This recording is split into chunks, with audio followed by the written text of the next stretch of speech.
अल्हम्दुलिल्लाहिल्लज़ी वफ़क़नल मुशारकत लिहादिहिल हल्क़तिल औलिया व नव्वरहा बिवर्क़तिल उलूमिन नबविय्या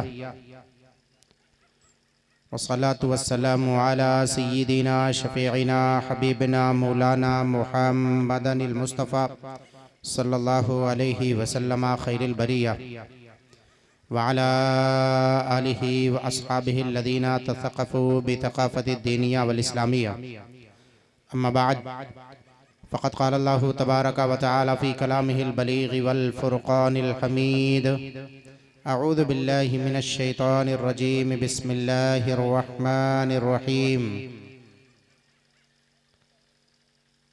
अला इन्न औलिया अल्लाहि ला खौफ़ुन अलैहिम वला हुम यहज़नून।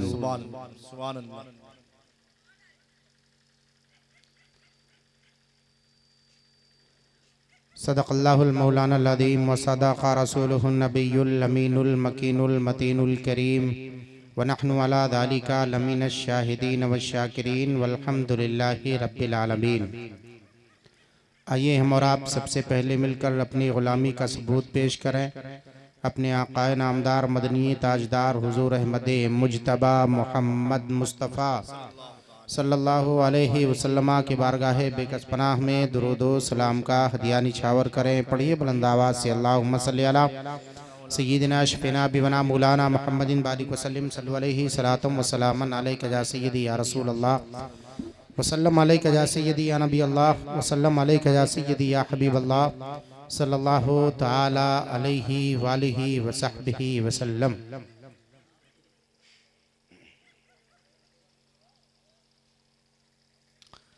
लायक़ मुबारकबाद हैं आप हज़रात जो सरे शाम से अब तक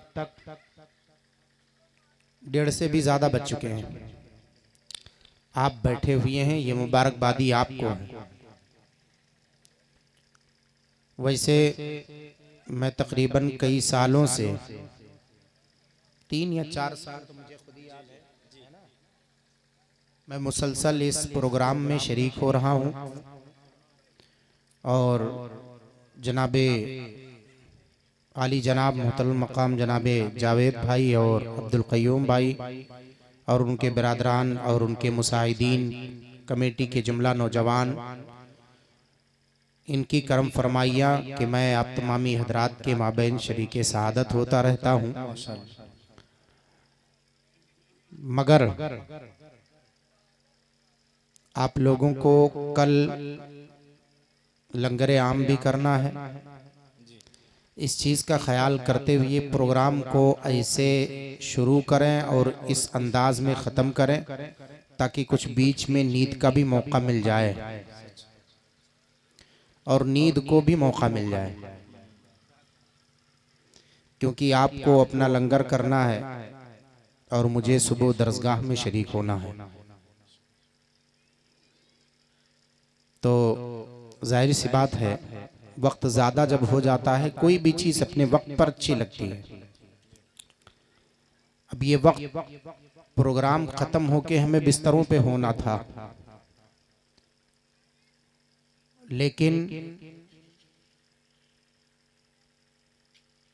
फहरिस्त शायद लंबी होने की बिना पर पोस्टर बहुत मुख्तसर था, मैंने देखा था, लेकिन फहरिस्त कितनी लंबी थी ये मैं नहीं जानता। हालिया इस प्रोग्राम की कैफियत वो आप लोग बेहतर समझते हैं। शाम से बस मैं इतना जानता हूं कि 1:45 बज रहे हैं, है कि नहीं? 1:45 बज रहे हैं और बड़े बड़े जलसे मैंने इस सीज़न में अभी पूरे मई के अय्याम में और इधर जून तकरीबन शायद कोई रात मुश्किल से खाली रहती है, ये सब जानते हैं, ये स्टेज वाले हैं, इनको मुकम्मल पता है। बड़े बड़े जलसे 1:30 बजे तक ख़त्म हो जाते हैं, लेकिन ये उतरौला का ये जलसा बड़ी ही इस नौइयत के एतबार से बहुत शर्फ का हामिल है, जो अभी तक वैसे आजकल जलसे उमूमन 10 बजे ही शुरू होते हैं। 9 बजे तक तो हम वैसे भी नमाज से फारिग होते हैं, 9 सवा 9 तक, 9:30 तक अपना बहर के जो भी हो उससे बहस नहीं है। एक अल्लाह के मुक़द्दस वली के बारगाह में हम सब शरीके सआदत हैं। जितने लोग बैठे हुए हैं थोड़ी देर मुझे सुन लें, है ना। पिछले साल मुझे लगता है तकरीबन 12 बजे या 12:30 बजे के करीब मैं बैठ गया था। तकरीबन 1 घंटा मैंने गुफ्तगू भी की थी, ये भी मुझे याद है। यही मकाम है, यही जा है। 2 बजे प्रोग्राम पिछले साल खत्म हो गया था। अब 1:45 बजे मुझे बिठाए हैं तो 15 मिनट सुन लीजिए ताकि 2 बजे फिर प्रोग्राम खत्म हो जाए। मौला तबारक व तआला के बारगाह करम में दुआ है कि परवरदिगार, मैं गुजारिश करूंगा कि जिनको जाना है वो चले जाएं और जिनको बैठना है आकर के बैठ जाएं। इधर उधर चलने फिरने से माहौल खराब न करें। कुछ अहबाब हमारे उधर भी बैठे हुए हैं, अगर वो बेहतर समझें मज़ार शरीफ के सामने तो चाहे पिंडालगाह में आ जाएं और चाहे वहीं बैठे रहें, आपके लिए वही बेहतर है। जा भी हो बैठे रहे, मगर जो लोग खड़े हैं वो या तो जा सकते हैं या तो आके बैठ जाएं थोड़ी देर के लिए। मैं ये नहीं कहता हूं कि आप मुझे सुनने के लिए आए। मैं जानता हूं कि मेरी तकरीरें आप सुनते रहते हैं और बयानात आप तमामी हजरात सुनते रहते हैं, उलमा अहले सुन्नत के भी। यहाँ पर शायद आपके लिए कोई नया चेहरा हो। जनाबे ज़ीशान साहब सल्लमहुल बारी, उनका शायद नया चेहरा आपके माबैन रहा हो। बकिया और पोस्टर में जितने थे, हजरत मौलाना लाल मोहम्मद साहब क़िबला फैज़ी भी आप तमामी हजरात के लिए नए ही थे। यानी एक तकरीर बोलने वाली शख्सियत और एक नाते पाके मुस्तफ़ा सल्लल्लाहु अलैहि वसल्लम पढ़ने वाले, दोनों का चेहरा नया था जिसे आप समात कर चुके हैं। अब पुराने लोग बचे हैं, तो अब नए को जहां समात किया है वहीं पुराने के लिए भी कुछ लोग बैठे हुए हैं। हाँ, ये जुमला इस्तेमाल माशाअल्लाह। हमारे मुझसे पहले जो हसीन लहजा लेकर आप और हमारे और के माबैन बड़ी ही अल्लाह ताला और क़ुव्वत अता फरमाए, लहजा और शाइस्ता फरमाए। मौला ताला उस लहजे में बरकत अता फरमाए और इसी तरीक़े से अल्लाह के प्यारे हबीब की नात मोहब्बत में डूब कर मौला पढ़ने की ने तौफीक अता फरमाए। जा बजा हमारे साथ रहते हैं और रहने के बाद माशाअल्लाह महफिल को जगाए रहते हैं। और सिर्फ आपकी महफिल नहीं, ये स्टेज की महफिल भी जगाए रहते हैं। इनका जुमला बड़ा जो है लतीफ़ होता है, जो अहले स्टेज उससे महजूद होते रहते हैं। अल्लाह ताला और करम फरमाए, अपनी बरकतें रहमतें इनायतें अता फरमाए। अल्लाह के मुक़द्दस वली, वैसे भी उतरौला शहर की सरजमीन जो है, मैं बार बार कहता रहता हूँ और इससे इस साल पिछले साल भी शायद मैंने यहाँ जिक्र किया था कि कहीं और बताया था कि उतरौला दोनों एतबार से घिरा हुआ है। एक इल्मी एतबार से घिरा हुआ है और एक रूहानी एतबार से घिरा हुआ है। तो पहले रूहानी एतबार देख लें आप।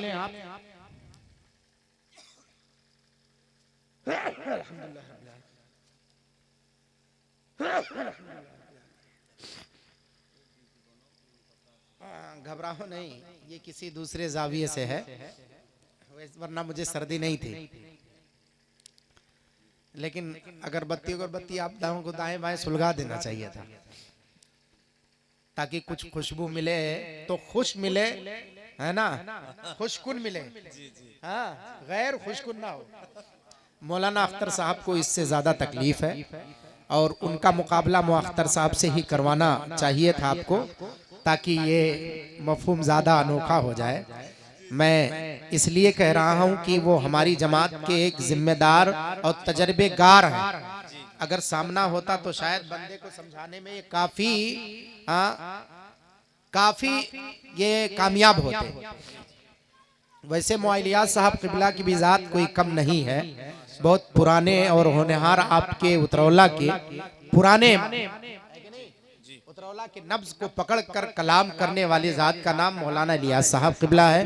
और पिछली मर्तबा जब जावेद भाई की शादी के प्रोग्राम में हम लोग शरीके सआदत थे तब ये सफ़र पर थे, और वो सफ़र बहुत ही माशाअल्लाह वो नसीबे का सफ़र जिसे कहते हैं, जिसे किस्मत का सफ़र कहा जाए तो कम है।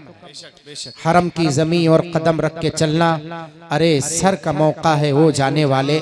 मुबारकबादी हो हमारे और आपके इमाम हजरत मौलाना इलियास साहब क़िबला को कि आपने अपने माथे की निगाहों से अल्लाह का घर और प्यारे हबीब का दर दोनों अपने माथे की निगाहों से आपने देखा है। अल्लाह खैर व बरकत अता फरमाए और हर उस नौजवान को, हर उस मुसलमान को खैर व बरकत अता फरमाए जिसने अपने माथे की निगाहों से दयारे हबीब की जियारत नसीब की हो।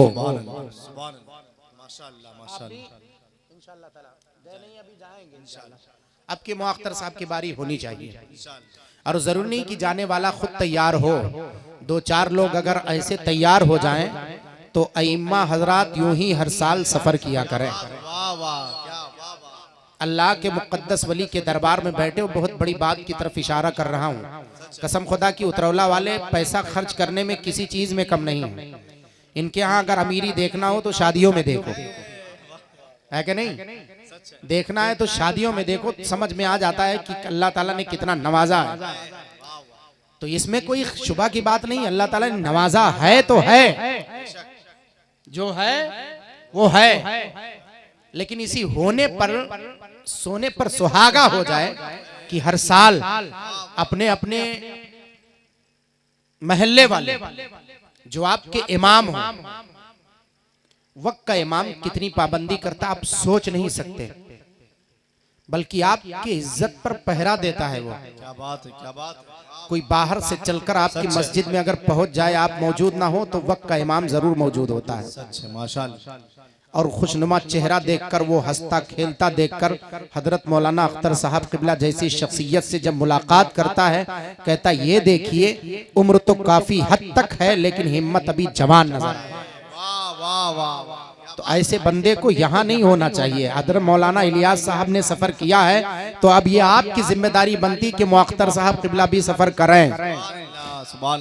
मौला ताला हम सबको इसकी तौफीक अता फरमाए और अपने इमामों को ज्यादा से ज्यादा नवाजने की मौला तौफीक अता फरमाए। अरे हम जाएंगे तो हम अपनी आंखों से देखेंगे, हम जाएंगे अगर मक्कतुल मुकर्रमा और मदीनतुल मुनव्वरा तो हम अपनी निगाहों से देखेंगे। लेकिन अगर हमारा इमाम जाएगा तो सिर्फ अपनी निगाह से नहीं बल्कि अपने सारे मुक्तदियों की निगाह से खाने काबा और अल्लाह के प्यारे हबीब के दर की जियारत करता हुआ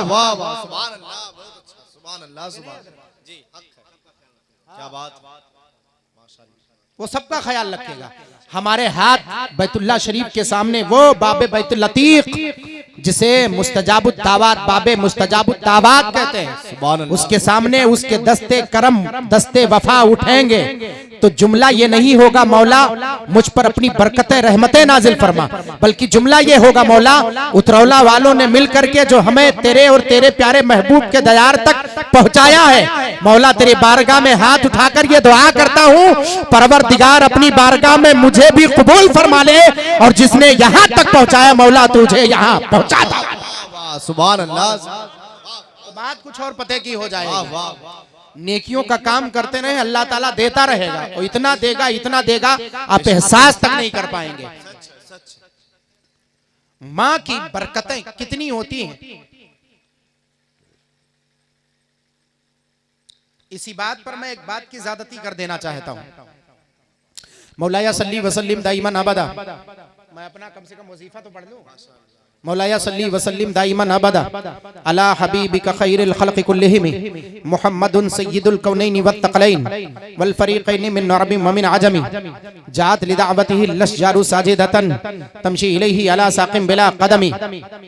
मौलाया सल्ली वसल्लिम दाइमन अबदा अला हबीबिका खैरिल खल्क़ि कुल्लिहिम हुवल हबीबुल लज़ी तुरजा शफ़ाअतुहु लिकुल्लि हौलिम मिनल अहवाल मुख्तहिमी।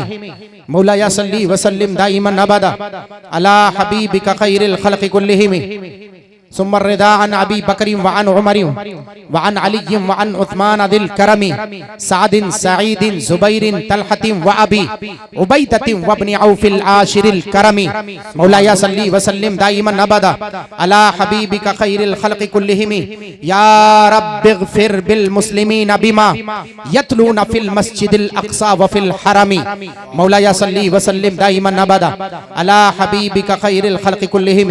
हमारे हजरत आपके हजरत मुजद्दिद दीन व मिल्लत आयत मिन आयातिल्लाह मुअज्जिज़तुम मिन मुअज्जिज़ाति रसूलिल्लाह गवासे बहरे मारिफत फ़ख्रे ज़मीन व ज़मन जबल इस्तिक़ामत कंजुल करामत सैयदी सरकार आला हजरत इमाम अहमद रज़ा खान फादले बरेलवी अलैहि रहमत व रिज़वान बड़े ही अच्छे अंदाज में बारगाह मुस्तफ़ा सल्लल्लाहु अलैहि वसल्लम में रकम तराज हैं।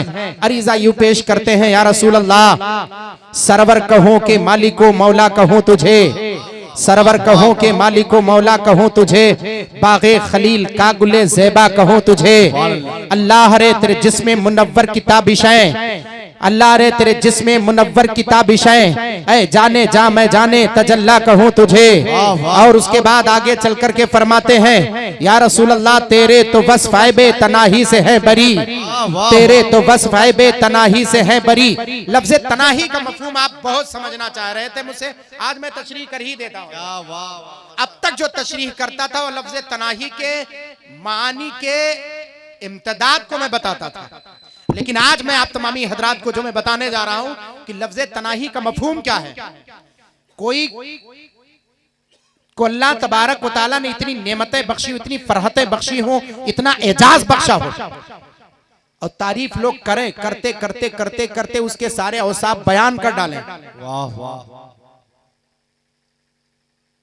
खत्म हो जाए, इतनी तारीफ करें कि उसकी सारी तारीफें खत्म हो जाएं। फरमाया तारीफ का खत्म होना यह भी एक नक्स है, एक कमी है। किसी बंदे के तारीफ का खत्म हो जाना यह भी एक कमी है। फिर फरमाते हैं मेरे आला हजरत सरकार कि मेरे मुस्तफ़ा की ज़ात ऐसी है, अल्लाह ने ऐसे औसाफ़े हमीदा अता फरमाए हैं कि पूरी दुनिया के लोग तारीफ करना शुरू करें, जहां पर दुनिया की तारीफें खत्म होगी मेरे मुस्तफ़ा के तारीफ की इब्तिदा होती हुई नजर आ जाएगी। वाह वाह वाह, सुभान अल्लाह। कहा ये तारीफ खत्म हो जाए, तारीफ खत्म हो जाए, ये एक नक्स है। प्यारे मुस्तफ़ा इस नक्स से पाक हैं, यानी नबी की तारीफ करते रहो पर खत्म ना हो सकेगी। कसम है उस खुदाए वादहु ला शरीक की जिसके कब्जे कुदरत में हम सब की जान है, मेरे मुस्तफ़ा हैं क्या या वो खुदा जाने या मेरा मुस्तफ़ा जाने। वाह वाह वाह, सुभान अल्लाह, दूसरा कोई ना जाने। तो बात आई, फरमाते हैं तेरे तो वस्फ़ बेतनाही से है बरी, हैरान हूँ मेरे शाह मैं क्या क्या कहूँ तुझे, कह लेगी सब कुछ उनके तनाखा की खामोशी, चुप हो रहा हूँ कह के मैं क्या क्या कहूँ तुझे, लेकिन रज़ा ने खत में सुखन निस्बे कर दिया, खालिक का बंदा खल्क का आका कहूँ तुझे। वाह वाह, सुभान अल्लाह। खालिक का बंदा खल्क का आका कहूँ तुझे। यही मक्कतुल मुकर्रमा की सरजमीन है। मौलाना इस्लियास साहब का सफर याद आया, और इस सफर के क्या कहते हैं, उस सरमस्तियों को जब मैंने देखा कि वादी बतहा से जब गुजरने वाला गुजर रहा होगा तब उसके अंदाज और उसकी कैफियत कैसी रही होगी। बात वहां तक आई है तो आओ चलो वहीं की दहलीज से एक लय लेता हूँ और उसी लय से मैं अपनी गुफ्तगू की इब्तिदा करता हूँ और वहीं से शुरुआत करता हूँ ताकि आपको समझ में आ जाए ये जितने भी औलिया किराम हैं, जितने भी अल्लाह के बंदे हैं, नेक बंदे हैं, जितने भी अल्लाह तबारक व तआला के सुलहा हैं, जितने भी ये अइम्मा हैं, जितने भी ये उलमा हैं, सबके दिल का मरकज मदीना है, सबके दिल का मरकज मदीना है। उसकी वजह यह है कि मक्कतुल मुकर्रमा की जियारत हर एक करना चाहता है, मदीनातुल मुनव्वरा की जियारत हर एक करना चाहता है। किसी वली से पूछो, किसी नबी से पूछो, आखिर तुम्हारा मतमहे नजर है क्या, तो सबकी निगाह हजरत सैयदना आदम अलैहिस्सलाम पर जाती है। ऐ सैयदना आदम अलैहिस्सलाम, आप जब उतरे थे अल्लाह तबारक व तआला ने आसमान से जब आपको नाजिल फरमाया था तो सबसे पहले आप तशरीफ कहां पे लाए, कहा इसी हिंदुस्तान की सरजमीन पर आया। कहा सैयदना आदम अलैहिस्सलाम जब आप तशरीफ लाए तो अल्लाह का मुकद्दस घर काबा मौजूद था। कहां मौजूद था, मैंने अपने माथे की निगाहों से देखा, फरिश्तों ने उसको मुसज्जा और मुरक्का कर रखा था। उस घर को मैंने अपने माथे की निगाहों से देखा है। ऐ सैयदना आदम अलैहिस्सलाम, आपने आपने कितनी मर्तबा हज किया है, आप कितनी मर्तबा बैतुल्लाह शरीफ तशरीफ ले गए, आप तो हमारे बाप हैं। इंसानियत की सबसे पहली कड़ी का नाम आदम अलैहिस्सलाम है। बताओ उस घर की जियारत करने आखिर कौन ना जाना चाहेगा, उस घर को देखना कौन नहीं पसंद करेगा। जिस घर के बारे में हजरत आदम अलैहिस्सलाम से सवाल हुआ तो हजरत आदम अलैहिस्सलाम जवाब फरमाते हैं कि क्या कहते हैं, 1000 मर्तबा मैंने पैदल हिंदुस्तान से मक्कतुल मुकर्रमा का मैंने सफर किया है। वाह वाह, सुभान अल्लाह, 1000 मर्तबा। और फिर फरमाते 1000 मर्तबा मैंने सवारी पर सफर किया। माशियन वरा की बन, माशियन वरा की बन, यानी 2000 मर्तबा सैयदना आदम अलैहिस्सलाम ने सफर किया। अब आप सोचेंगे हजरत आदम अलैहिस्सलाम पैदल चलते थे, उनको थकन नहीं होती थी, 1000 मर्तबा पैदल चले। एक मर्तबा पैदल अगर हज करने के लिए निकला कोई शिहाब नाम का, तो दुनिया ने उसे क्या कहते हैं हाथों हाथ ले लिया, सोशल मीडिया वाले तो उसे अपने सर पे बिठा लिया। हजरत आदम अलैहिस्सलाम से पूछो कितनी मर्तबा आपने हज किया, फरमाते 1000 मर्तबा पैदल मैंने हज किया। एक की बात नहीं हो रही, 10 की बात नहीं हो रही, 100 की बात नहीं हो रही, 200 400 की बात नहीं हो रही, 1000 मर्तबा। और ये रवायत कौन बयान कर रहा है मालूम है? हजरत अल्लामा गुलाम अली आजाद बिलगरामी रहमतुल्लाह अलैह सिबहतुल मरजान फी आसारे हिंदुस्तान में बयान फरमाते हैं, इसी हिंदुस्तान की सरजमीन से 1000 मर्तबा हजरत आदम अलैहिस्सलाम ने पैदल सफर किया। हमने तारीख से पूछा है, तारीख ये बता क्या हजरत आदम अलैहिस्सलाम को तकलीफ नहीं होती थी, क्या उन्हें जर्रा बराबर थकन का एहसास नहीं होता था? 1000 मर्तबा उन्होंने बैतुल्लाह शरीफ का तवाफ किया है, आखिर ये कैसे हो सकता है? तो तारीख ने तड़प करके जवाब दिया कि ऐ सुनने वाले मोइनुद्दीन सुन, अगर हकीकत की दहलीज बनाकर तेरी समाज सुनना चाहती है, तेरे गोश सुनना चाहते हैं, तेरे कान सुनना चाहते हैं, तो सुन, हिंदुस्तान की दहलीज से आदम अलैहिस्सलाम पहला कदम उठाते थे और खाने काबा पे जब कदम रखते थे तो वो कोई और नहीं, वो 40वां कदम होता था। 40वें कदम में आदम अलैहिस्सलाम काबे का तवाफ करते हुए नजर आया। नारे तकबीर, नारे रिसालत और से मुकद्दस, नारे तकबीर, नारे रिसालत। हिंदुस्तान से चलते थे, 40वां कदम आपका खाने काबा के सरहद में होता था। वाह वाह, समझ रहे हो? 40वां कदम, 40वां कदम कहां पर होता था? सर, उसकी वजह यह है कि हम बहुत घूम घूम के जाते हैं। अब तो फ्लाइट से जाते हैं, उड़ करके चले जाते हैं, क्योंकि नीचे से जा नहीं पाएंगे, जाएंगे तो कश्ती से जाना पड़ेगा, रास्ता सीधा नहीं है कि नहीं? रास्ता अगर हमें सीधा लेना हो तो समंदर का सहारा लेना पड़ेगा। अल्लाह ताला ने कद्दे आदम को इतना बनाया था, समंदर पार करके पहुंचते थे। वाह वाह। आज भी आप जाएं केरल की सरजमीन पर, दारतई मंसारी का मज़ार पाक है, और उधर आप चले जाएं, आपने तो जाना ही नहीं, हिंदुस्तान की तारीख को आपने सीखा ही नहीं, जाना ही नहीं। आप कर्नाटक के रास्ते से होकर जैसे ही आप श्रीलंका की तरफ जाएंगे, वो जो पुल बना हुआ है, जो एक तारीखी पुल है, उस पुल को जैसे पार करेंगे, वो जो जबले आदम, आपको जबले मुकद्दस जिसका नाम है, जिसको कुछ लोग जबले आदम कहते हैं, जिसको कुछ लोग क्या कहते हैं, जबले मुकद्दस कहते हैं, जिसको कहते हैं मुकद्दस वादी जिसे कहते हैं, उस वादी के सबसे ऊंचाई पर हजरत सैयदना आदम अलैहिस्सलाम का निशाने कदम है। उसकी क्या कहते हैं, उसकी लंबाई चौड़ाई बताई जाती है कि 4 फीट चौड़ा और 9 फीट लंबा हजरत आदम अलैहिस्सलाम का निशाने कदम है। एक पैर पहाड़ पर रखते थे, दूसरा समंदर में रखते थे। अल्लाह तबारक व तआला ने हजरत आदम अलैहिस्सलाम की लंबाई तो यहां तक बताई जाती कि हजरत आदम अलैहिस्सलाम आसमान से जब उतारे गए थे जमीन पर, तो आप कसर आसमान में लगता था। अल्लामा गुलाम अली आजाद बिलगरामी फरमाते हैं, फिर उन्होंने मौला ताला के बारगाह में दुआ की तो उनकी हाइट कम हुई। समझ रहे हैं आप इस हकीकत को कहां तक लेकर के जाएंगे? आप सबसे पहले इंसान को अल्लाह तबारक व तआला ने इस दुनिया पर नाजिल फरमाया, तो हक़ाइक़ की रोशनी में, तारीख की रोशनी में जानने की कोशिश करें कि आखिर इसकी हकीकत क्या है। हजरत आदम अलैहिस्सलाम जब आए और आने के बाद इसी हिंदुस्तान की सरजमीन पर कदम रखा, वही जबले मुकद्दस है। उस जबले मुकद्दस की सबसे बड़ी तारीफ यह है, रोजाना वहां पर कोई खिदमत पर मामूर नहीं होता है, वहां कोई देख रेख नहीं करता है कि हजरत आदम अलैहिस्सलाम के कदमे मुबारक को रोजाना गुस्ल दिया जाए, मगर परवरदिगार ने कुदरत के तई गुस्ल के उसके आसार को मुरतब कर दिया है। रोजाना निशाने कदम आदम को गुस्ल दिया जाता है। अब उतरौला वाले पूछेंगे कि सैयदी गरीबुल्लाह शाह के मजार पर बैठकर हम सुनने के लिए आए हैं, मोइनुद्दीन अजहरी ये बता आखिर कुदरत ने इंतजाम क्या किया है कि हजरत आदम अलैहिस्सलाम के निशाने कदम को धोता कौन है? कहा यही शबनमी कैफियत, यही बादल के आबशार जिसको आप देखते हैं, जो आप कभी पत्तों पर सुबूट करके पाते हैं। अपने खेतों के पत्तों पर शबनमी आसार पाते हैं कि नहीं पाते हैं? ये नमी आप पाते हैं कि नहीं पाते हैं? बारिश नहीं होती है पर वो कतरात आपके क्या कहते हैं खेतों के पत्तों पर मौजूद होते हैं। आपके घर के सामने अगर बागीचा हो तो वहां के दरख्तों के पत्तों पर आप शबनमी आसार कैफियत देखेंगे। वो जबले मुकद्दस पर शबनमी आबशार आकर के रोजाना निशाने कदमे आदम को धुला करते हैं और बताया करते हैं यही वो कदम था जहां से हजरत आदम ने अपने हज की इब्तिदा करते हुए नजर आ रहा है। वाह वाह वाह, सुभान अल्लाह, सुभान शबनमी आबशार ये बताते हैं सुभान यहीं से हजरत आदम अलैहिस्सलाम ने अपने सफरे हज की इब्तिदा की। सुभान अल्लाह, वहीं से शुरू किया था, ज्यादा दूर नहीं है। कभी तौफीक पड़े तो जाकर के जियारत करो इन सारी चीजों को।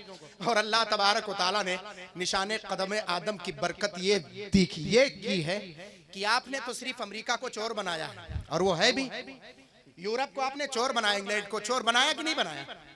भाई हमारा सबसे कीमती हीरा क्या नाम है उसका? आप लोग बताएं बताएं बताएं, आप लोग बताएं। कोहिनूर बोलो भाई। अरे इतना भूल गए भाई, हिंदुस्तान की अमानत। हिंदुस्तानियों, हिंदुस्तान की अमानत ना भूलो। कोहिनूर कहां से चुरा के ले गए? कहां से लेकर के गए? अपने हिंदुस्तान से। हिंदुस्तान सोने की चिड़िया थी, यहां से चुरा के ले गए और कहा सबसे बड़ा डायमंड हमारे हाथ में। चोरो चोरो, तुम कहते हो सबसे बड़ा डायमंड हमारे हाथ में है। अरे ये क्यों नहीं देखते तारीख उठा करके, तुम चोर हो, हिंदुस्तान से चोरी करके ले गए हो। पूछा गया कि ये बताओ, तहकीक करो कि आखिर वो मिला कहां से, वो डायमंड मिला कहां से? ये जो हीरे, डायमंड बोलते हो, हीरे बोलते हैं ना, ये हीरा निकलता कहां से आप जानते हैं? आपको पता है हीरा कहां से निकलता है? क्या समंदर से निकलता है? समंदर से जो निकलता है उसे मोती कहते हैं, हीरा नहीं कहते हैं। हीरा कहां से निकलता है मालूम है? कोयले की कान से निकलता है। और कोयले की कान कहां है? सबसे बड़ा आज भी यूरोप के रिसर्च करने वाले जबल मुकद्दस जबल आदम का तवाफ करते रहते हैं। उस पत्थर को जब तोड़ा गया या उसका पहाड़ को जब खोदा गया तो सबसे कीमती हीरा जो निकला था पूरी दुनिया का सबसे साजगार, वो कहीं और नहीं, हजरत आदम के कदमे निशाने बरकत से वो हीरा उसी पत्थर में सबसे पहले वहीं से निकाला। वाह वाह वाह, हिंदुस्तान की आता है क्या बात। हिंदुस्तान की तारीख को उठाओ और देखो तो आपको पता चलेगा कि यह है क्या। अपने हिंदुस्तान को देखा, ये कदम यहाँ से शुरू हुआ, 40वां कदम पहुंचा तो हजरत आदम अलैहिस्सलाम कहाँ पहुंचे? खाने काबा में पहुंचे। उसी खाने काबा की एक कड़ी को आप देख लें और देखने के बाद दो चीजें यहाँ से आपको, सैयदी गरीबुल्लाह शाह रहमतुल्लाह अलैह के मज़ारे पाक पर आप मौजूद हैं, यहाँ के बरकतो लमान को लेकर, यहाँ के फैजान को लेकर आप अपने अपने घरों पर जाएं। लेकिन उससे पहले एक रवायत मैं आपको बता देता हूँ खाने काबा से लेकर मदीनातुल मुनव्वरा की, कि अल्लाह तबारक व तआला आपको दो चीजें जरूर नसीब फरमाए, एक माँ की दुआएं नसीब फरमाए और एक सफरे हज नसीब फरमाए। जोर से बोले दो चीजें अगर आपकी किस्मत में आ जाए जिंदगी में तो समझे आपके जिंदगी के महराज हो गई। दो चीजें, एक माँ की दुआएं आपके साथ आ जाएं और एक सफरे हज। हजरत सैयदना इमाम शाफई रहमतुल्लाह ताला अलैह, गुर्बत इतनी थी, यहीं से मैं करी शुरू करता हूँ और इसके सारे रूह रवा मौलाना इलियास साहब किबला हैं। मैं यहाँ सोच करके आया था मैं कि इसी दूसरे मौजू पर गुफ्तगू करूंगा, इन पर अचानक निगाह पड़ी, चेहरा चमकता हुआ मुझे बात याद आ गई कि इससे पहले वाले प्रोग्राम में हमारे साथ ये नहीं थे, क्योंकि इनका रहना लाजमी है, मौलाना अख्तर साहब का रहना लाजमी है। अगर मोइनुद्दीन पहुंचे और इन दोनों को अपनी निगाहों से ना पाए तो सबसे पहला सवाल यही होगा, ये दोनों शख्सियतें शेखैन है कहाँ? बात है, इनका है कि नहीं? ये दोनों शख्सियतें हैं कहाँ? और मैं आज से नहीं, पहली मर्तबा मैंने जब प्रोग्राम किया था उतरौला की सरजमीन पर, तब ये दोनों शख्सियतें मौजूद थी। तब भी ये दोनों शख्सियतें मौजूद थी। पहली मर्तबा मुझे दुआओं से नवाजा था।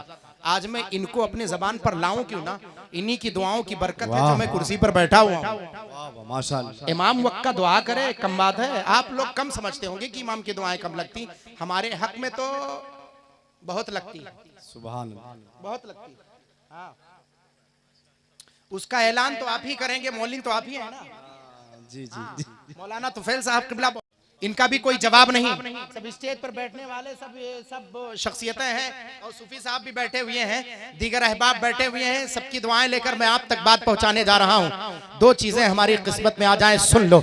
उसके बाद क्या होता है, दावा क्या होता है, चैलेंज पूरी दुनिया को बंदा दावा कर देता है। सुनो, हजरत सैयदना मोहम्मद बिन इदरीस शाफई रहमतुल्लाह ताला अलैह हैं। खाने काबा में चूंकि मकाम कुरैश आपका घर है, गुर्बत इतनी थी मालूम है कि जब उस्ताद कहते थे कि कापी कलम लाओ कुछ लिखने के लिए, कोई कागज लाओ, कुछ कलम लाओ। पहले दबात का सिस्टम चलता था। ये आप फाउंटेन पे, ये जो पेन आपके पास है ना, ये नहीं चलता था। ये कलम रोशनाई वाला, रोशनाई में है कि नहीं, उसको पहले भिगाते थे, फिर उसको कापी पर लिखते थे। और कापी पर लिखने से पहले हम तख्तियां लिखते थे। इतनी तौफीक नहीं होती थी, फरमाते थे हड्डियां बेचते थे, जो हड्डियां जानवरों की पड़ी रहती थी उसको एक जमा करते, उसको बेचते थे, उससे कुछ पैसे मिलते थे तो कलम और दवात खरीदा करते थे। अल्लाह अल्लाह। ये कैफियत थी। और हदीसे पाक पढ़ने के इतने शायर थे, इतने शायर थे, इतने शायर थे कि जिसका कोई जवाब नहीं था। वो हमेशा तड़प रखते थे सैयदना इमाम शाफई सरकार कि कहीं मिल जाए तो मैं हदीसे पाक को अपने सीने में बसाता हुआ नजर आ जाऊं। सुभान अल्लाह सुभान अल्लाह। एक वक्त ऐसा है कि खाने काबा से मदीना का एक काफिला चल करके आया और सब अपने अपने ऊंट पर सवार होकर के आए थे। इत्तेफाक से एक बंदा मक्कतुल मुकर्रमा में पहुंचकर उस बंदे का इंतकाल हो गया और जन्नतुल बकी में उसको दफनाया गया। तो उससे इंतकाल से पहले इमाम शाफई सरकार खाने काबा में जब लोग हज करने के लिए आते तो उनसे गुफ्तगू करते थे और हज के अरकान को, जैसे हमारे साथ गाइडेंस जाते हैं ना, सिखाने वाले जाते हैं, दो चार जब तबका जाता है हज का तो उसके साथ सिखाने वाले भी रहते हैं। तो इमाम शाफई सरकार पढ़े लिखे थे तो आप लोगों को राह बताते बताते आपसे कोई पूछता था, बता तेरी तमन्ना क्या है? कहा मेरी तमन्ना यह है कि मदीना जाऊं और इमाम मालिक से प्यारे मुस्तफ़ा की हदीस पाक को सीख लूं। सुभान अल्लाह सुभान अल्लाह। मेरी तमन्ना है। क्या जाते क्यों नहीं? का वसाइल नहीं है। मेरे पास वसाए, अरे जिसको कापी कलम दवात के लिए पैसे ना हो वो इतना लंबा चौड़ा सफर करके कैसे जाए? 400-500 किलोमीटर है ना, कितने किलोमीटर? 450 किलोमीटर, 400-500 किलोमीटर चल करके कैसे जाएगा? अब बताओ जरा, ज़हनो फिक्र को हाजिर करो। सैयदना इमाम शाफई सरकार रज़ियल्लाहु मौला ताला अन्हु है। तो जब एक काउंट, जब बंदे का इंतकाल हो गया, उसको दफनाया गया, तो उस पूरे ग्रुप को, काफिले को पता चला कि इमाम शाफई मदीना शरीफ सफर करना चाहते हैं। तो कहा उन लोगों ने आकर के कि मेरा वो एक ऊंट खाली है, एक बंदा आया था उसका यहीं पर इंतकाल हो गया, अल्लाह ने उसे ये जमीन अता फरमा दी है, खाने काबा की जमीन अता फरमा दी है, बल्कि जन्नतुल बकी की। आप चाहें तो उस ऊंट पर सफर करके, सवार होकर के तशरीफ ले चलें। तो कहा ये तो मेरे किस्मत की महराज हो गई। सुभान अल्लाह सुभान अल्लाह। इमाम शाफई मदीना जा रहे हैं। सुभान अल्लाह सुभान अल्लाह। मक्के से वो बंदा जो कई सालों से तमन्ना करता था कि मैं मदीना जाऊं, अरे उन्हीं की बात नहीं, सैयदना इमाम अहमद कबीर रिफाई रहमतुल्लाह अलैह 30 साल तक जाने वाले हाजियों से सलाम भेजा करते थे। माशाअल्लाह। जाने वाले हाजियों से क्या करते थे? सलाम भेजा करते थे। जब सुनते कि कोई हाजी जा रहा है, इलाके का दूर दराज के दौड़ के जाते थे और पहुंचते थे, उससे सिर्फ कहते थे अस्सलाम वालेकुम, उसको सलाम करते थे। कहते थे मेरे भाई मैं आपको एक पैगाम पहुंचाऊं, मैं आपको कुछ दूं, तो क्या आप मदीना मुनव्वरा लेकर के जाओगे? तो वो बंदा कहता है आने वाले मुसाफिर तो इस हाल में है कि तेरी सारी तकलीफें मैं सहने को तैयार हूँ, बता तो जरा सही आखिर कौन सा बोझ मुझ पर रखना चाहता है? इतनी दूर सफर पे मैं जा रहा हूँ, मैं तेरा क्या लेकर के जाऊँ? बस एक सामान है, बस उसके सिवा कुछ नहीं। का कोई सामान बड़ा है? का है तो बड़ा लेकिन दिखने में लगता नहीं है। का बता तो सही लेकर जाना कौन है? इमाम सैयदना अहमद कबीर रिफाई रहमतुल्लाह अलैह फरमाते मेरा सलाम ले जा और बारगाह मुस्तफा में ले जाकर पहुंचा देना। सुभान अल्लाह सुभान अल्लाह। मेरा सलाम ले जाकर के पहुंचा देना। 30 साल तक भेजते रहे और भेजते भेजते भेजते भेजते जब 30 साल तक छोटे छोटे कहते ने चंद चंद रुपए जमा करके, उसके बाद जब ये तौफीक हुई कि अब मैं सफर हज को जाऊं, वो सैयदना अहमद कबीर रिफाई, सैयदी अहमद कबीर रिफाई जो सिलसिले रिफाइया के सबसे बड़े शेख हैं, फरमाते हैं 30 साल के बाद अल्लाह ताला ने मुझे मौका नसीब फरमाया, कुछ मालो असबाब फराइम हैं, मैंने सफ़र किया। सफ़र करने के बाद 30 साल के बाद प्यारे मुस्तफ़ा सल्लल्लाहु अलैहि वसल्लम के तुरबत अनवर के सामने ऐसे में जा कर के पहुँचा। जब पहुँचा तो उस गुम्बद अक़दस पर जब नज़र पड़ी गुम्बद पर, तो नज़र पड़ने के बाद मेरी निगाहें, मेरी आंखों से आंसुओं के कतरात जारी हो गए। इसी गुम्बद वाले सरकार के नाम 30 साल तक तड़प तड़प कर मैं सलाम भेजा हूँ। कितने लोगों तक मैं जाकर के मिला हूँ, कितने ऐसे हुज्जाज थे जो बहुत दूर रहते थे, मुझे पता चला, दौड़ के मैं पहुंचा करता था। ऐ जाने वाले हाजी, जा तो रहा है लेकिन मेरे प्यारे मुस्तफ़ा के दयार अक़दस में जाना तो मेरा सलाम कह देना। बस इतनी सी तमन्ना रहती थी उनकी। 30 साल से जाकर सलाम कहते थे। कोई पूछने वाला मदीनतुल मुनव्वरा से पूछा है आने वाले, इतने ताज्जुब खेज निगाहों से देख क्या रहा है? जवाब देने वाला अहमद कबीर रिफाई है। वो जवाब देता है कि 30 साल तक इसी तुरबत वाले आका पर मैंने सलाम भेजा है। तो कहा आज तू आ गया है, जाकर के खुद सलाम कर ले। कहा नहीं, अब सिर्फ सलाम नहीं करूंगा। कहा अब आया हूं तो मैं मुसाफा करके भी जाऊंगा। अल्लाह अकबर कबीरा। एक दीवाने की तलब थी, एक दीवाने की तलब थी। लोग कहते थे देखो कोई चल करके सूडान से मजनू आया है, कोई चल करके सूडान से दीवाना आया है, कोई चलकर सूडान से पागल आया है। लोग पूछते थे कि आखिर पागल क्यों कह रहे हो, दीवाना क्यों कह रहे हो, मजनू क्यों कह रहे हो? तो जवाब मिलता कि लोग दुनिया से आकर तुरबत अनवर पर सलाम करते हैं, लेकिन वो आया है और कह रहा है जब जाऊंगा तो मुसाफा किए बगैर वापस नहीं आऊंगा। ये मजनू नहीं तो और क्या है, ये पागल नहीं तो और क्या है, ये दीवाना नहीं तो और क्या है। तब लोगों की निगाहें मरकूज हो गई कि देखो ये बंदा अपने तड़प में कितना बड़ा मुखलिस है। तब उसके बाद अहमद कबीर रिफाई आगे चलते थे, मदीना वाले उनके पीछे चलते थे। चलते चलते चलते चलते जैसे जैसे मज़ारे अक़दस का क्या कहते हैं उसकी कुर्बतें होती, तब तक उनके दिल के खतरात और दिल की तड़प बढ़ने लगती थी। सैयदना अहमद कबीर रिफाई रहमतुल्लाह अलैह की हालत तो ना पूछो, खशी की हालत होती जा रही थी। पहली निगाह तुरबत अनवर पर पड़ी थी तो पहली निगाह मुआज़ा शरीफ के सामने हजरत सैयदना अहमद कबीर ने देखा था। देख करके कहा था या रसूल अल्लाह, 30 साल से आपको मैं सलाम भेजा करता था, आज मैं खुद चल करके आया हूँ और आपके तुरबत अनवर तक पहुँचते पहुँचते मुझे जवाब सिर्फ नहीं चाहिए बल्कि दस्ते अक़दस को तुरबत अनवर से निकालिए और अपने शहजादे का जवाब दीजिए। मैं किसी और निस्बत का नहीं, आप ही की निस्बत का शहजादा हो, आपकी निस्बतों का मैं शहजादा हूँ। आप तड़प करके मेरे अपने इस शहजादे की तड़प को कबूल फरमाइए। सैयदी अहमद कबीर रिफाई रहमतुल्लाह अलैह फी कुल्ली सनतिन कुल्तु उर्सिलहा रूही या रसूलुल्लाह सल्लल्लाहु अलैहि वसल्लम, अपने रूह के जरिए मैं आपको सलाम भेजा करता था, आज खुद चल करके आया हूँ। प्यारे मुस्तफा दस्ते शफ़क़त को आगे बढ़ाइए और मुसाफा कीजिए। मदीने वाले कह रहे थे इसकी दीवानगी को देखो, इसकी वारफ्तगी को देखो, इसके मोहब्बत को देखो, इसके वफा को देखो, इसके शार को देखो, इसके मुसीबत को देखो, कितनी जुरतमंदी से प्यारे मुस्तफा के तुरबत अनवर पर मुखातब होकर के कह रहा है।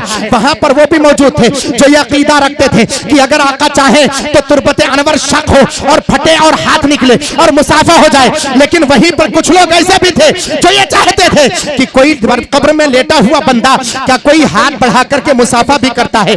नहीं नहीं, ऐसा नहीं हो सकता। दोनों लोग वहां पर मौजूद थे। तब कैफियत ये थी, सैयद अहमद कबीर रिफाई रहमतुल्लाह अलैह के आंखों से निकलते हुए आंसू इस बात की तरफ खम्मासी कर रहे थे कि यकीनन इसकी सदाएं बारगाहे मुस्तफा में कबूल होगी, यकीनन इसके तड़प को प्यारे मुस्तफा कबूल फरमाएंगे। उसके बाद कुछ ही वक्त गुजरना था, अपने माथे की निगाहों से पूरी दुनिया के लोग देख रहे थे। तुरबत अनवर शक हुआ, दस्ते मुबारक निकले और निकलने के बाद जवाब हुआ वालेकुम सलाम या इब्नी, ऐ मेरे बेटे तुझे भी सलाम हो। आला हजरत तक जब रिवायत पहुंची तो तड़प कर इरशाद फरमाते हैं अरे तू जिंदा है वल्लाह, तू जिंदा है वल्लाह, मेरे चश्मे आलम से छुप जाने वाले। वाह वाह, नारे तकबीर, नारे रिसालत, जश्न ईद मिलादुन नबी, नारे तकबीर, नारे रिसालत। सैयद अहमद कबीर रिफाई रहमतुल्लाह ताला अलैह, सैयदना इमाम शाफई का मौका देखो, उनकी कैफियत को देखो तो आप महवे हैरत हो जाएंगे। सैयदना इमाम शाफी सरकार को तो ऐसा लगता उनकी जिंदगी के महराज हो गए। एक ऊँटनी जो मिल गई, ऊँटनी पर बैठे काफिले के साथ मक्कतुल मुकर्रमा से सफर किया। जब सफर किया तो सोच रहे प्यारे मुस्तफ़ा के बारगाह में जाकर के हाजिरी दूंगा और इमाम मालिक रहमतुल्लाह अलैह से आका की हदीस पाक सीखूंगा। वो इमाम मालिक रहमतुल्लाह ताला अलैह जो हदीस पाक पढ़ाने के लिए बैठते थे तो कभी भी आका का नाम नहीं लेते थे। जब मज़ार अक़दस के सामने बैठते थे और कोई पूछता ये किसकी हदीस है, ये किसने कहा है, तो कहते काला साहिबु हादिही तुरबा, इस साहिबे मज़ार ने फरमाया है। नाम नहीं लेते थे अदब की वजह से। इमाम मालिक रहमतुल्लाह ताला अलैह सिर्फ पूरी जिंदगी में एक मर्तबा वही मदीनतुल मुनव्वरा 450 किलोमीटर है, वही मक्कतुल मुकर्रमा है, पूरी जिंदगी में सिर्फ एक मर्तबा हज करने के लिए आए। लोगों ने पूछा था अरे काबतुल्लाह शरीफ तो यही है, 450 किलोमीटर है, चाहते तो जिंदगी में कई मर्तबा जाते। कहा मालिक तो मालिक वो है जो अपने प्यारे मुस्तफा के दर अनवर की गुलामी कर रहा है और गुलाम को यह इजाजत नहीं कि आका का दर छोड़कर जाए। अरे वो हज्जे फर्ज था तो अदा कर लिया, मालिक को गवारा नहीं कि प्यारे मुस्तफा का मदीना छोड़ते हुए नजर आ रहा है। वाह वाह अकबर कबीरा, ये मालिक को गवारा नहीं। वो सैयदना इमाम मालिक रहमतुल्लाह अलैह कितने इश्क में डूबकर हदीस पाक का दर्स दे रहे होंगे, जिनके दर्स को सुनने के खातिर मक्कतुल मुकर्रमा से चलकर इमाम शाफई सरकार आ रहे हैं। जरा देखो तो जरा सही वो कैफियत मुलाहिजा तो करें। वही इमाम मालिक रहमतुल्लाह ताला अलैह दर्स दे रहे हैं। 16 मरतबा बिच्छू ने आपके मसनद के नीचे से आकर आपके पैर में डंक मारा। कितनी मरतबा? 16 मरतबा डंक मारा। एक मरतबा अगर आपको बिच्छू डंक मार ले तो आपकी कैफियत जिंदगी और मौत के हिचकोले लेने लगती। बोलो ऐसा होता है कि नहीं? आप जिंदगी और मौत के क्या कहते हैं, जिंदगी और मौत के उस क्या कहते हैं वर्ते में पड़ जाया करते हैं। लेकिन हजरत सैयदना इमाम मालिक रहमतुल्लाह ताला अलैह 16 मरतबा आपको बिच्छू ने डंक मारा है और मारने के बाद आप यूं ही बैठे हुए हैं। ऐसा लगता है आपको कुछ हुआ ही नहीं है। अमामा पहने हुए हैं, वजू बना करके बैठे हुए हैं, आका की हदीस का दर्स दे रहे हैं, पढ़ा रहे हैं, पढ़ाते चले जा रहे हैं। जब पढ़ाने के बाद जब हदीस पाक मुकम्मल हुई, बंद किया किताब को। किताब बंद करने के बाद जब आप उठे तो आपके शागिर्दों ने देखा कि बिच्छू आपके मसनद के नीचे से निकल रहा है। कहा हुजूर उसने आपको तकलीफ तो नहीं पहुंचाया?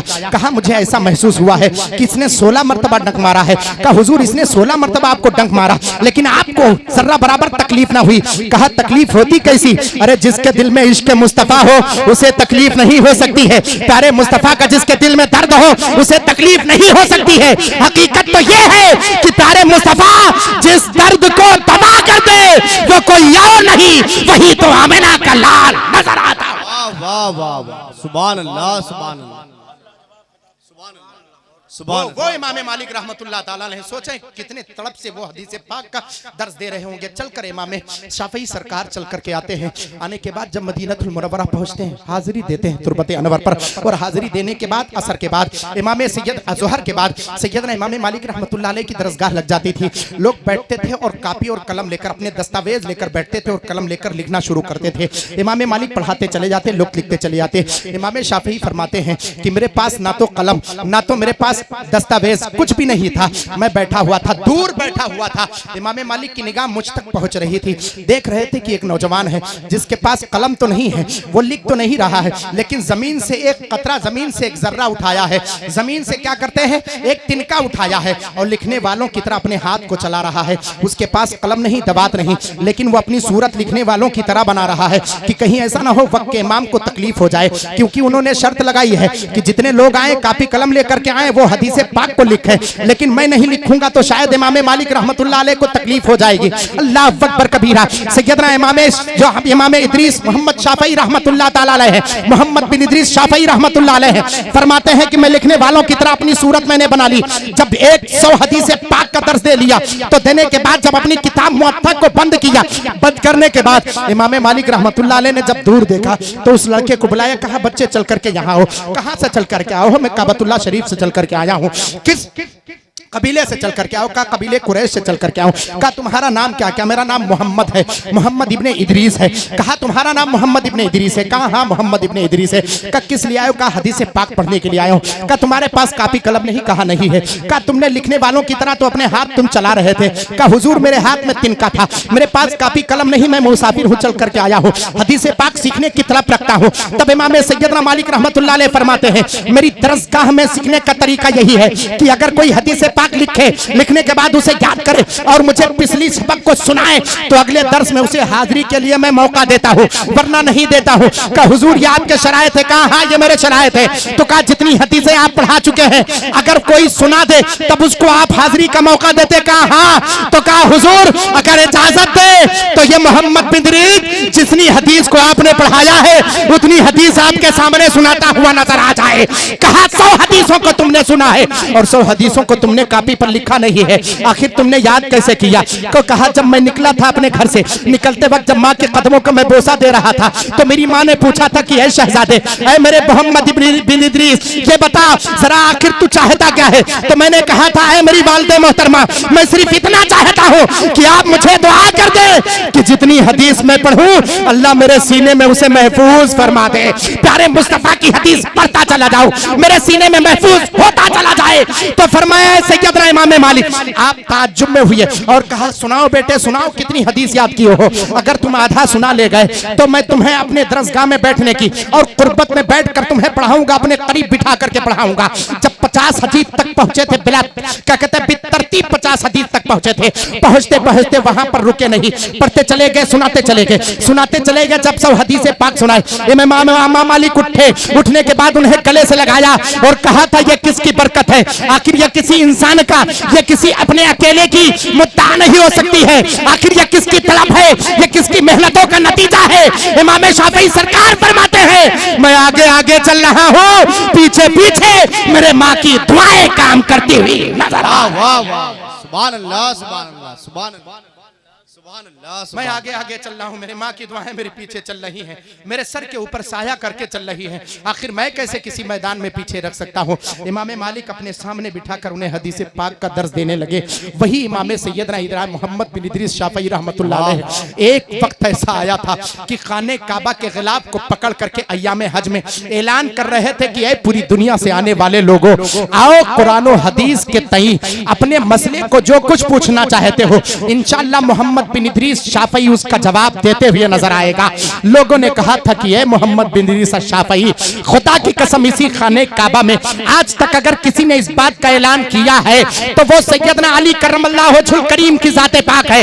हजरत मौला अली इसी खिलाफे काबा को पकड़ करके फरमाया करते थे कि पूरी दुनिया वालों सुनो, अगर किसी को कुरान और हदीस के मानो और मफहूम को दुनिया का कोई सवाल पूछना है तो जवाब दो, ये अली वो अली है जो कुरान और हदीस से सारे सवाल के जवाब को जवाब देता हुआ नजर आ। वाह वाह वाह सुभान अल्लाह। मौला अली के बाद आज तक किसी ने ऐसा क्या कहते हैं ऐसा दावा नहीं किया है। मोहम्मद बिन इदरीस शाफई, आखिर तुम्हारे पीछे किसकी ताकत है? आखिर कौन सी ताकत है जो बोल रही है तुमने खाने काबा के? और जाहिर सी बात है कोई गिलाफ को पकड़ करके झूठ नहीं बोलेगा। इमाम शाफई सरकार ने वही दावा किया क्योंकि वो भी शहजादे हैं। चारों इमामों में से सबसे ज्यादा अगर किसी को इस नाहियत से फजीलत हासिल है कि प्यारे मुस्तफा की निस्बतों का शहजादा वो सैयद, वो शादात किराम के खानदान का हो, प्यारे मुस्तफा का शहजादा हो, आले रसूल हो, इस निस्बत से अगर किसी को शर्फ हासिल है तो चारों इमामों में वो इमाम शाफई सरकार के साथ नजर आ रहा है।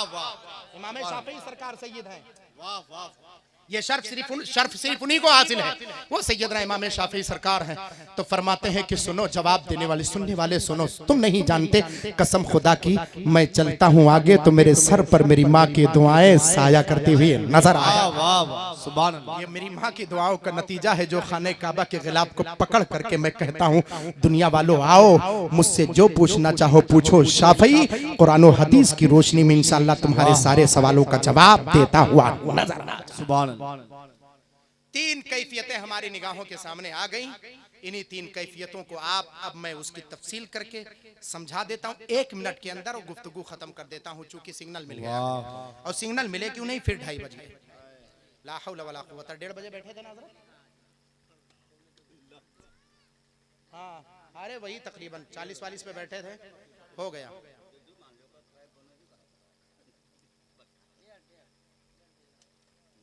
हाँ हाँ मुआख्तर साहब की नब्बाजी काम कर रही, सही कह रहे। बहस इससे नहीं कि कितने मिनट तक, चूंकि बात चली थी अभी सिर्फ मक्कतुल मुकर्रमा से मदीना तक पहुंचा हूं, और मदीने में ठहर जाऊंगा तो आपको भी ठहरना पड़ेगा। लिहाजा ये मौका किसी और के लिए गनीमत जानो। मोइनुद्दीन अजहरी को ये नहीं चाहिए कि हजारों का मजमा हो तब भी गुफ्तगू करे, बस मैं इतना चाहता हूं कि आशिक मुस्तफ़ा हो बैठे रहें तो एक आशिक प्यारे मुस्तफ़ा का गुन गाता हुआ नजर आ जाए। वाह वाह। बस मेरी इतनी तड़प होती है, नहीं मुझे चाहिए हजारों का मजमा, वो जो सोता हुआ हो, वो जो इधर उधर सोचता हुआ हो ना, बल्कि वो 10 मेरे लिए काफी हैं जो प्यारे मुस्तफ़ा की मोहब्बत लेकर के बैठे और उनका दावा ये हो कि जो जान मांगो तो जान देंगे, जो माल मांगो तो माल देंगे, मगर ये हमसे ना हो सकेगा, नबी का चाहो चला। हाय हाय हाय वाह वाह। वो नौजवान चाहिए। और वैसे बहुत नौजवान हमारे उतरौला के मैं जानता हूँ, यहाँ जो बैठे हुए हैं मेरे सामने, मैं उनको रोजे अव्वल से पहचानता हूँ। इसलिए मैं जहाँ जाता हूँ और जहाँ ये रहते हैं वहाँ इनके सामने गुफ्तगू करने की लय कुछ और होती है, क्योंकि ये मेरे पहले सदीक हैं, ये मेरे पहले रफीक हैं जो रोज़े अव्वल से मेरी गुफ्तगू को समाप्त करें। इसलिए नहीं कि मोइनुद्दीन अजहरी आया है चल करके उसे देखेंगे, मोइनुद्दीन अजहरी आया है चल करके उससे मिलेंगे, नहीं, बल्कि मोइनुद्दीन अजहरी आया है चलकर प्यारे मुस्तफ़ा के ज़ाते पाक की तारीफ उससे सुनते हुए। मौला ताला इस मोहब्बत को सलामत रखे और इस दरे अनवर के बरकतों, लमान और फैजान से मौला हम सबको मालामाल फरमाए। एक तो इल्मे दीने मुस्तफ़ा सीखना, एक माँ की दुआएं साथ में लेना, और तीसरी चीज मक्कतुल मुकर्रमा और मदीनतुल मुनव्वरा की जियारत के खातिर अपने दिल में तड़प रखना। ये 3 चीजें आपके जिंदगी में जमा हो जाएं, मौला आपकी किस्मत को जे सुरैया पर पहुंचाता हुआ नजर आ। सुरैया तक, सुरा से सुरैया तक अल्लाह तबारक व तआला ये चीज़ हमें बाबा हुजूर सैयदी गरीबुल्लाह शाह रहमतुल्लाह अलैह के सदक़े में फरमाए। और हमारे अब्दुल क़य्यूम भाई को मौला तबारक व तआला बिलखुसूस बहुत बढ़ चढ़ करके ये बंदा हिस्सा लेता, कई साल से मैं देख रहा हूँ। घबराओ नहीं, उम्मीद रखो, ना उम्मीद मत हो उसकी रहमत से जो हजरत इब्राहिम अलैहिस्सलाम को 75 साल की उम्र में बेटा अता कर सकता है, वाह वाह बेशक। जो हजरत यहया को उनको बुढ़ापे में बेटा अता कर सकता है, हजरत ज़करिया को अल्लाह तबारक व तआला। हाँ दोनों लोग, अच्छा अगले साल दोनों लोग बेटे के साथ हैं। अब दोनों से मुराद क्या है इनसे बाद में तशरीह करवा लीजिएगा। माशाअल्लाह, अल्लाह ताला फजल फरमाए। गालिबन उसी शादी की बात हो रही जिसमें मौलाना इलियास साहब नहीं थे। हाँ हाँ, अब इससे ज्यादा मैं तशरीह नहीं कर पाऊंगा। अल्लाह तबारक व तआला दोनों को मौला तबारक व तआला वलदे सालेह और औलाद नरीना अता फरमाए। मौला ताला उसे प्यारे मुस्तफ़ा और हसनैन करीमैन का गुलाम बनाए, गौसे आजम सरकार से लेकर मसल के आला हजरत का चाहने वाला बनाए। मौला ताला हम सबको अपने प्यारे महबूब की सुन्नतों पर अमल करने की तौफीक अता फरमाए। और तमाम उतरौला के वहां से शुरू होता है उतरौला। हुजूर सैयदी चांद शाह रहमतुल्लाह अलैह सबसे क्या कहते हैं इब्तदाई मरहले पर वो है।